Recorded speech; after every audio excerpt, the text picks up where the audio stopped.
Hi, everybody. We want to talk a little bit about some of our historical thinking skills.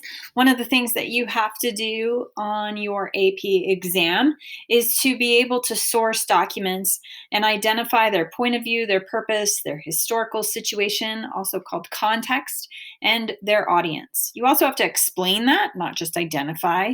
And finally, you have to explain the significance of those things and how they might limit the use of the source. So we're going to start to practice some of those skills, and I'm going to go through how we will do that in this class. So the way we do this in AP US History is by examining what we call CAP. And that's an acronym that you can use to remember how to analyze a document. So CAP stands for context, audience, purpose, point of view, or perspective of the author. And if you can analyze a document using all four of those analytical tools, you will do well on the AP exam. So what does each of those mean? Context means your big C context. This is what are the circumstances and events surrounding the creation of a document. Audience is about who the intended audience for this particular document is. And point of view is who is the speaker, what is the speaker's bias, what position is he or she writing from, what credentials might he or she have that makes this person an expert in this area. And then finally, purpose. What is the intent or the purpose of the document? So really what this requires is a very close reading of documents. So you need to read sources very thoroughly. You need to be looking at the date and being able to compare that to a chronological timeline in your head of other events. What else is going on in US history or regionally or in the world at the time of these documents being created? You need to think about who created it, why it was created, and what it tells us about this period in history. So, for example, this might be the kind of document you will see on an AP exam. You will also get passages of reading, so we're going to practice both. But in this document, this is about early American history. And the first place you need to start is reading the source information. What does the source information tell us before we read anything else in the document about this document in time? So the context, I know this political cartoon was created in 1765. So I know from my knowledge of history that this was about the time that Parliament started levying a bunch of taxes to try and regain money from the French and Indian War. Hopefully, some of you remember that the Stamp Act was a tax that was placed on printed materials, and any legal printed material had to have this stamp on it. So this cartoon is making fun of that with the skull and crossbones, showing that colonists don't like it. So I got a lot of information just by looking at the sourcing information. I also got that information about context. We're going to look at another document that you've probably read in your English classes, and we're going to look at the context, audience, purpose, and point of view for that document. So, context requires you to connect to historical events and processes based on time, place, region, nation, etc. So we're going to look at Martin Luther King's letter from the Birmingham jail. Many of you read this in English class last year.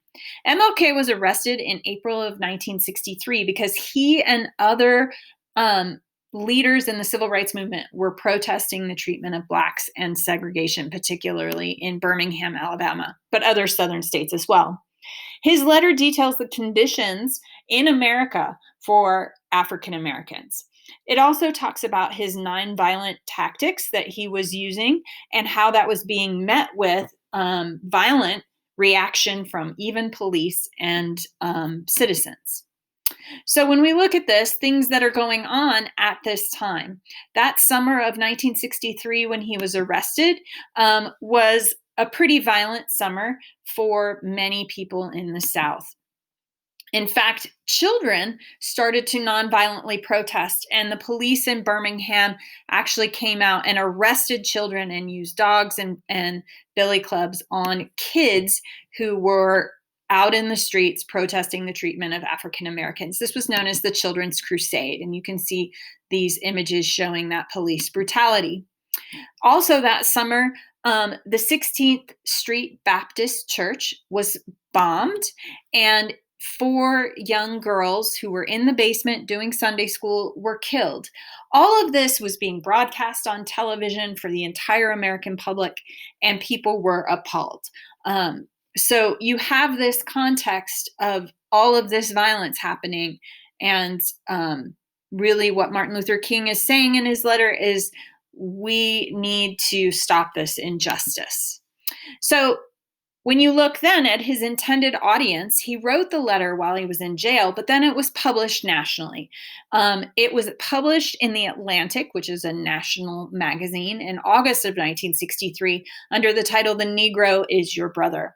So you have to think about when you're looking at intended audience, who is Martin Luther King writing to? Well, the fact that this got published in a national magazine says to me that he's writing to a national audience. The Atlantic is primarily read by white middle-class Americans. So that is his target audience. He's calling them to action. We can't sit by and let our brothers and sisters in the South continue to be treated in this manner.